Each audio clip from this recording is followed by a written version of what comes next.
नमो बुद्धाय, जय भीम, जय भारत, जय संविधान, जोहार साथियों।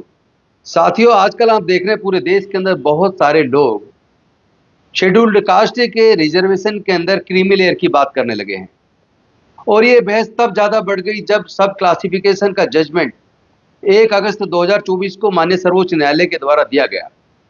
बिना किसी सर्वे के, बिना किसी डाटा के, बिना किसी स्टडी के एक ऐसी बात उस जजमेंट के अंदर लिख दी जिसमें क्रीमी लेयर को SC ST के रिजर्वेशन में भी लागू होना चाहिए, लेकिन ये फैसला सरकार करेंगी।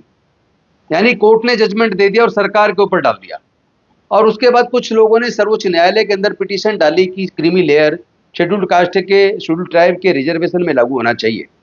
लेकिन मुझे लगता है कि अगर इसके ऊपर पहले कोई सर्वे हुआ होता, कोई डाटा कलेक्ट किया होता, कोई जांच हुई होती, एक जमीन पर उतरकर सच्चाई को जानने का प्रयास होता, तो शायद जजमेंट के अंदर क्रीमी लेयर की चर्चा SC ST के अंदर नहीं हुई होती।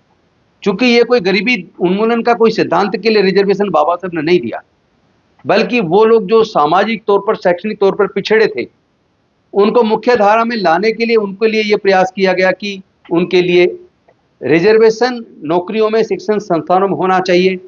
लेकिन आज आजादी के 75 साल बाद स्थिति क्या है? एक तरफ भारत की सरकार 2006 में 93rd अमेंडमेंट करती है भारत के संविधान में और आर्टिकल 15(5) जोड़ती है।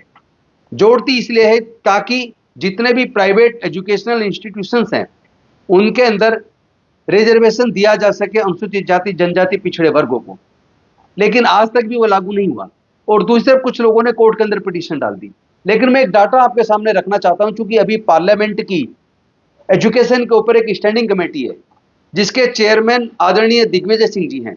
उन्होंने कई प्रतिष्ठित शिक्षण संस्थानों के बारे में, जो प्राइवेट हैं, उनके बारे में काफी बड़ी स्टडी की और स्टडी करने के बाद वो जिस नतीजे पर पहुंचे, जो रिपोर्ट उन्होंने संसद के अंदर रखी और केंद्र सरकार से ये मांग की कि SC ST OBC को निजी शिक्षण संस्थानों के अंदर रिजर्वेशन दिया जाना चाहिए। आप देखिए डाटा क्या कहता है। ये डाटा बताता है OBC के लोग प्राइवेट शिक्षण संस्थानों के अंदर, जो रेपुटेटेड प्राइवेट शिक्षण संस्थान है, उसमें OBC के लोग 11.16% OBC के छात्र पढ़ते हैं। लेकिन अगर अनुसूचित जाति जनजाति की बात करेंगे तो आप चौंक जाएंगे। अनुसूचित जाति के 0.89% और अनुसूचित जनजाति के 0.53%। यानी कि अनुसूचित जाति और अनुसूचित जनजाति के इन दोनों वर्गों में से 1% लोग भी भारत के निजी शैक्षणिक संस्थानों के अंदर उनके बच्चे नहीं पढ़ते हैं, क्योंकि उनकी फीस इतनी ज्यादा है। कहीं पे 50 लाख तो कहीं 1 करोड़, कहीं 1.5 करोड़, कहीं पे 20 लाख, कहीं 25 लाख, कहीं 30 लाख। यानी कि भारत की सरकार की नौकरियों में जो लोग group D, group C, group B में आए, वो भी इस लायक नहीं है कि अपने बच्चों को इन प्राइवेट शिक्षण संस्थानों में एडमिट करा सके, उनकी पढ़ाई का खर्चा उठा सके। तो जब उनके पास इतना पैसा ही नहीं है कि उनके बच्चे प्राइवेट शिक्षण संस्थानों में पढ़ पाएं, तो फिर ये क्रीमी लेयर की बात क्यों? आखिर क्रीमी लेयर का आधार क्या है? मैंने तो दिल्ली विश्वविद्यालय के अंदर देखा, तमाम देश की जो सेंट्रल यूनिवर्सिटीज हैं उसके अंदर जितने भी assistant professor, associate professor, professor लग रहे हैं, सारे के सारे RSS की बैकग्राउंड से लग रहे हैं। और उसमें जो EWS के नाम पे जो लग रहे हैं, वो लोग 1000, 2000, 3000 खर्च करके सर्टिफिकेट बनवा लाते हैं रेवेन्यू डिपार्टमेंट से। वो गरीबी रेखा से ऊपर है, गरीबी रेखा में आ ही नहीं सकते। उनकी हाथ जांच करा लीजिए, मैं दावे के साथ कह सकता हूं, जितने भी शिक्षण संस्थानों के अंदर सरकारी जो जितने भी यूनिवर्सिटीज हैं, चाहे वो स्टेट की हो, सेंटर की हो, उसके अंदर जितने assistant professor, associate professor, professor EWS के कोटे से लग रहे हैं। आप उनकी जांच कर लीजिए, उनके गांव में जाकर उनके पास क्या प्रॉपर्टी, तो पता लगेगा EWS की 8 लाख वाली सीमा में नहीं आते।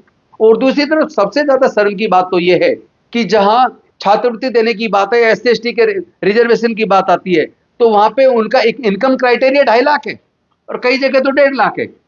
लेकिन EWS के जब EWS की बात करते हैं तो उनका इनकम क्राइटेरिया 8 लाख है। यानी स्वर्ण जाति के लोग जो पहले ओवर रिप्रेजेंटेड है, पहले से उनका रिप्रेजेंटेशन से कई गुना ज्यादा लोग सरकारी नौकरी में, शिक्षण संस्थानों में बैठे हैं, उनके लिए आप EWS बनाते हैं और EWS में उनके लिए 8 लाख की सीमा रखते हैं इनकम की। लेकिन अनुसूचित जाति जनजाति की बात आती है, पिछड़े वर्गों की बात आती है, तो 1.5 लाख, 2.5 लाख। 2.5 लाख से ऊपर नहीं है। इतना बड़ा पक्षपात हो रहा है, किसी कोर्ट को नहीं दिख रहा, किसी सरकार को नहीं दिख रहा। और मुझे तो बड़ा दुख होता है, किसी सरकार को इतनी शर्म भी नहीं आती कि कम से कम अनुसूचित जाति जनजाति के पारिवारिक स्थिति को देखते हुए अगर आप ईडब्ल्यूएस को, स्वर्ण जाति के लोगों को आप 8 लाख का इनकम क्राइटेरिया रख रहे हैं, तो फिर एससी एसटी को क्यों नहीं 8 लाख करते हैं आप? ये बड़े दुख की बात है। और ये जो क्रीमी लेयर की लागू करने वाली जो मानसिकता दिख रही है, ये मानसिकता एससी एसटी के बच्चों को शिक्षा से दूर करना, नौकरी से दूर करने की दिखती है। क्योंकि वैसे ही 4th क्लास एम्प्लॉयमेंट को आप ठेके पे दे चुके हैं, आउटसोर्स कर चुके हैं, वहां तो नौकरियां सरकारी लगती नहीं है। और रही बात group A, group B, group C, उसमें भी आउटसोर्स, उसमें भी ठेके पे भर्ती हो रही है, कॉन्ट्रैक्ट पे, कॉन्ट्रेक्चुअल 50% वैकेंसी खालियां जो हैं उनमें कॉन्ट्रेक्चुअल भर्ती हो रही है, रेगुलर वैकेंसी हो रही है। ज्यादातर सरकारी संस्थानों को प्राइवेटाइज कर दिया, ज्यादातर पीएसयूज को बेच दिया। तो हमारे एससी एसटी के, ओबीसी के जो बच्चे हैं, जो गरीब लोग हैं, उनके तो हमने रास्ते तरक्की के बंद कर दिए। शिक्षण संस्थानों को लगातार आप बंद कर रहे हैं, लाखों सरकारी स्कूल आप बंद कर चुके हैं। आखिर इतनी नफरत अनुसूचित जाति जनजाति के पिछड़े वर्गों के लोगों से क्यों है आपको? और इतना पक्षपात होता है, कोर्ट को नजर नहीं आता क्या? साथियों, हमें इसके लिए बहुत बड़ा जन आंदोलन छेड़ना पड़ेगा। इस बात को आदरणीय राहुल गांधी जी ने भी बोला है कि हम इसके लिए लड़ेंगे, इसको न्याय दिला के छोड़ेंगे। 15/5 लागू होना चाहिए, जब ऑलरेडी 2006 में पास हो चुका है। उसको लागू करने में सरकारों को दिक्कत क्या है? तो हम लोग इस लड़ाई को हमें लड़ना पड़ेगा। इसके लिए मुझे लगता है पूरे देश के अंदर एक वातावरण बनाने की जरूरत है।